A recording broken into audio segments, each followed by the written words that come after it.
Hello guys, this is Rajkumar.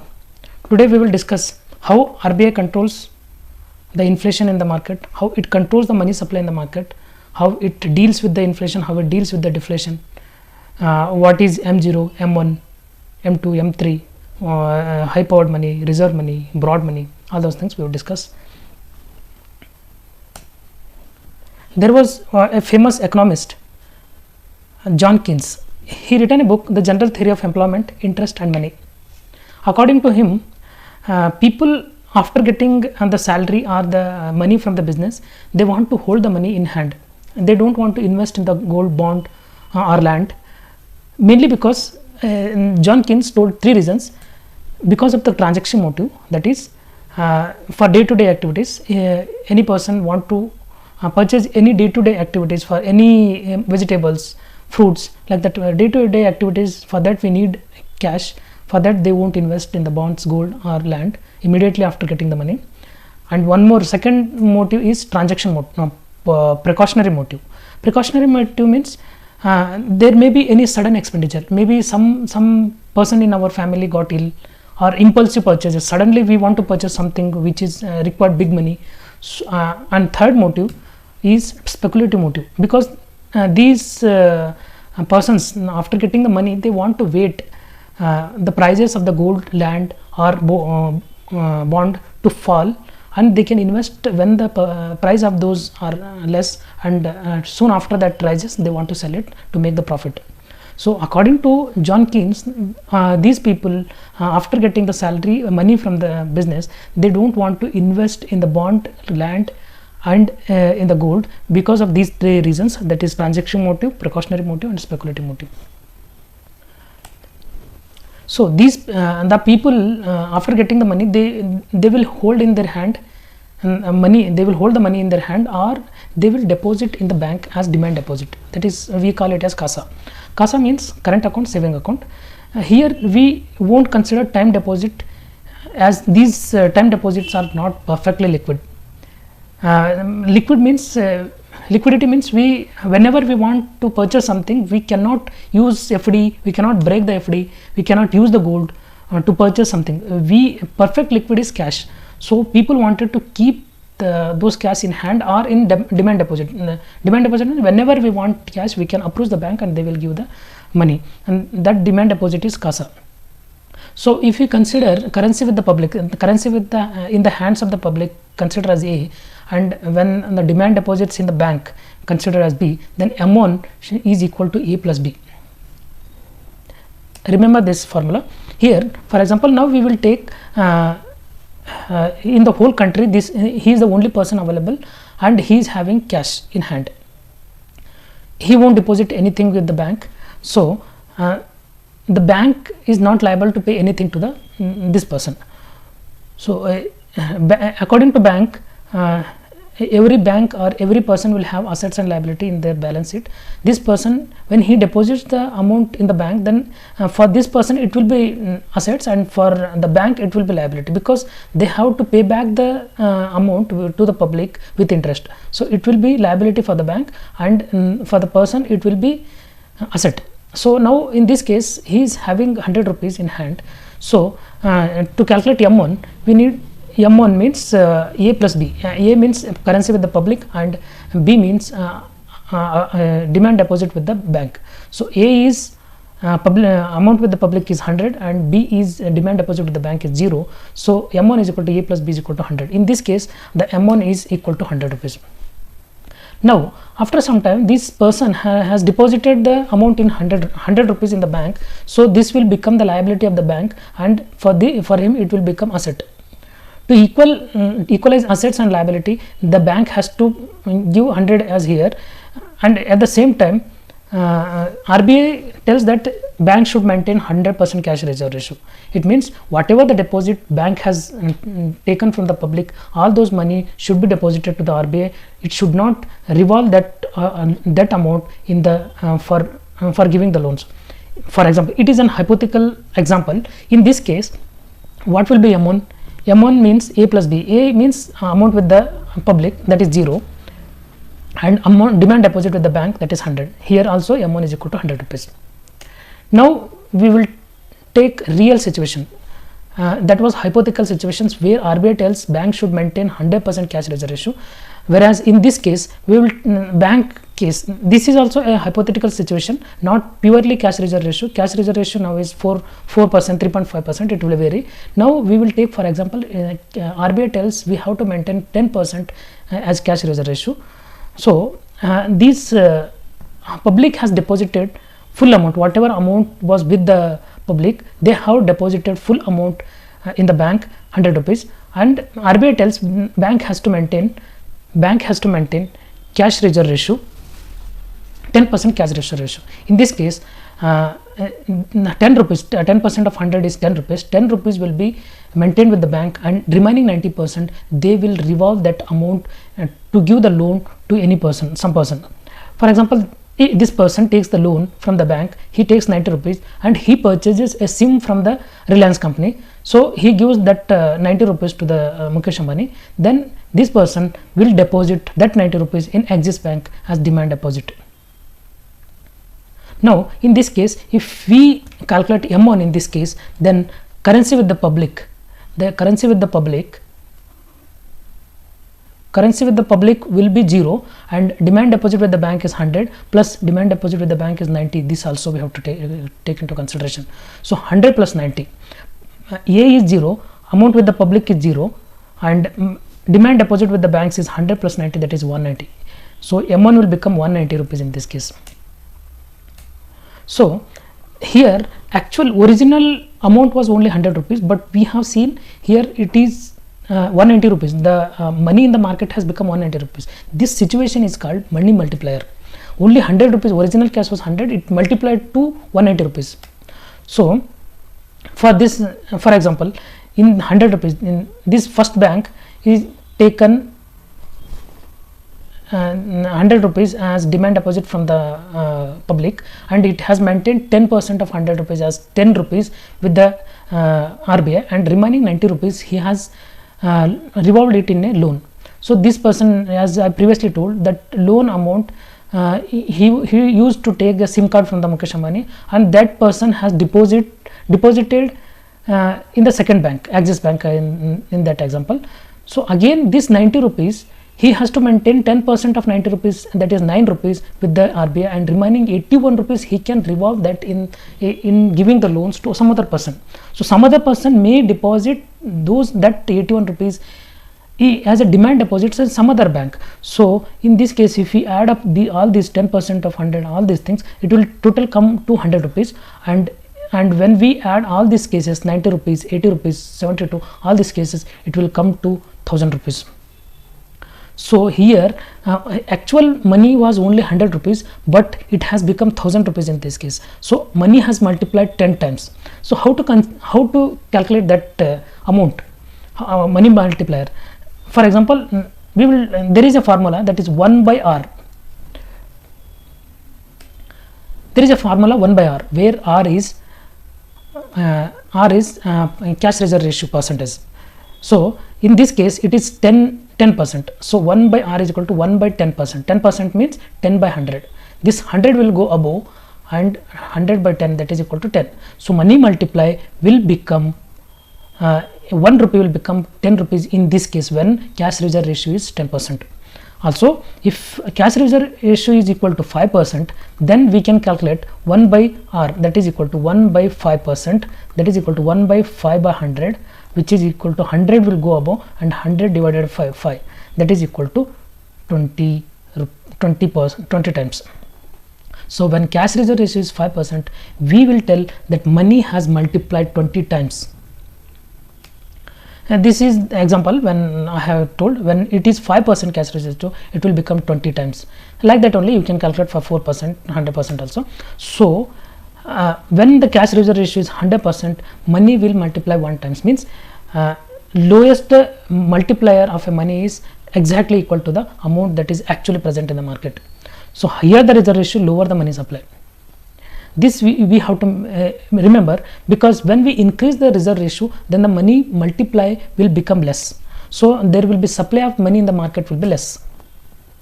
Now again we will go back to the previous diagram. Here we told this person has got 100 rupees, he has deposited in the whole amount in the bank.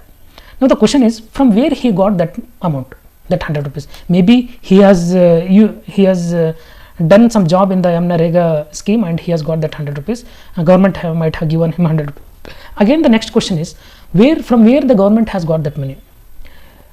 Maybe this government will not print any money, only the original printer of currency notes is the RBI. So this government will issue a bond paper writing that you print this much amount and give to me, I will give, after 1 year I will return you back with this much of rate of interest. So this is an undertaking. This bond papers are undertaking by the central government, and then with that undertaking, based on those government securities, the RBI will print money and give to the government. So government will give to the public and money multiply will happen like that. So whatever money these RBI will print and give to the public or the government is called reserve money or high powered money or M0. Now when we see the balance sheet of RBI asset side will be having gold, for foreign exchange, government securities and loans to the banks, because these all are the assets of RBI. Government securities, when government says we will give back this amount with interest after this much time, these are the government securities. And loans to banks means, and banks has to return to the RBI with interest. All these are considered as asset side of the RBI. And when we see the liability side, it is the currency in circulation. When we see any currency, there is on the currency they will write that I am liable to pay this much amount to the bearer of this currency note, and it will be signed by the governor. So it means RBI is liable to pay that much amount whatever currency is in circulation. So currency in circulations with the public and demand deposit with the banks, plus bankers deposit to RBI. These that deposit should be maintained as cash reserve ratio. That amount and currency in circulations will be called as high powered money or M0 or reserve money.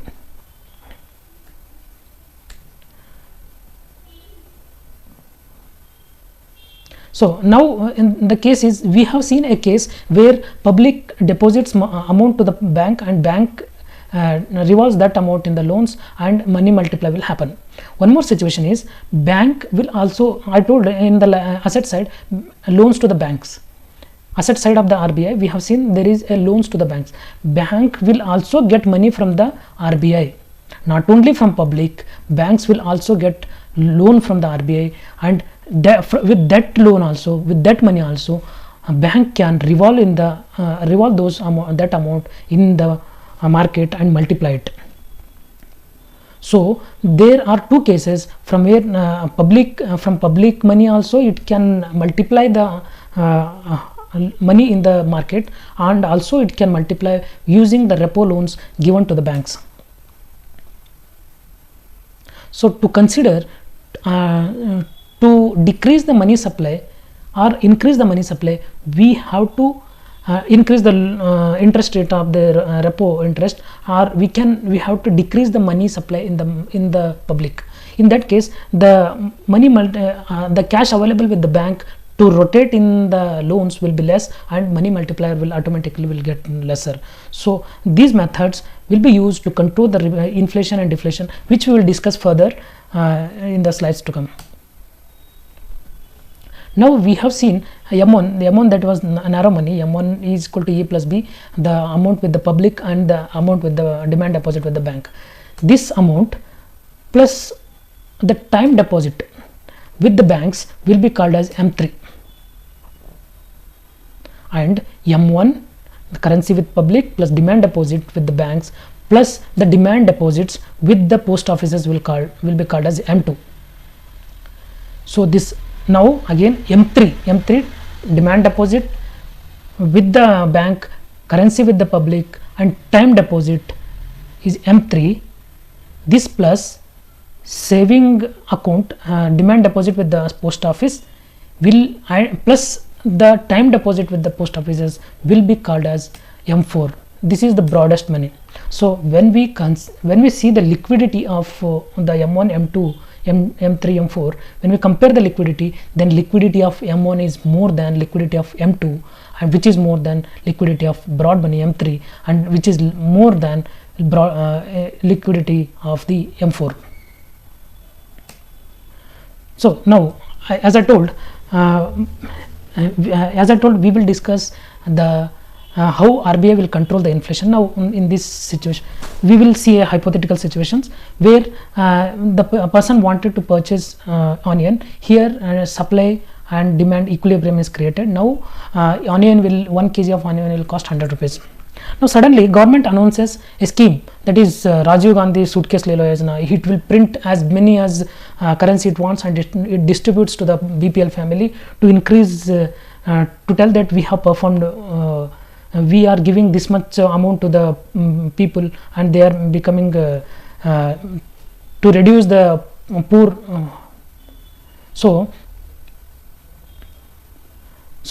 This government announces a scheme, that is suitcase le lo yojana. For example, this is an hypothetical situation. Now with this yojana, all the people in the country will have more money in their hand, and the supply is less only. The onion will be less only. All these persons, one person will tell, I will give 100 rupees, give me onion. Next person tell, he is also having money, he will tell, I will give 200 rupees, you give me that onion.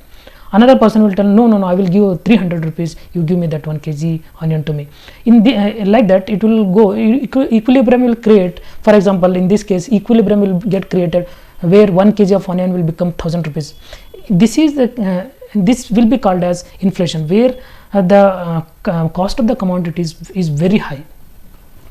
So what we have to do to make this lesser amount is either to increase the supply. To increase the supply, again we have to go to farmer side. That will be farmer side, where they have to produce more and more, and there are many monsoon related restrictions. So supply side we cannot control that much. What RBI can do is, RBI cannot control the supply side, it can control the monetary side. So RBI should take away all the money from the public, so that equilibrium will be created again. So in this case, equilibrium is created again. So to take away that money from the public, what it has to do is, it has to adopt reduce money supply with the public, or it should adopt tight money policy, dear money policy, which is also called as hawkish money policy. To fight this inflation, we have to reduce the money supply with the public.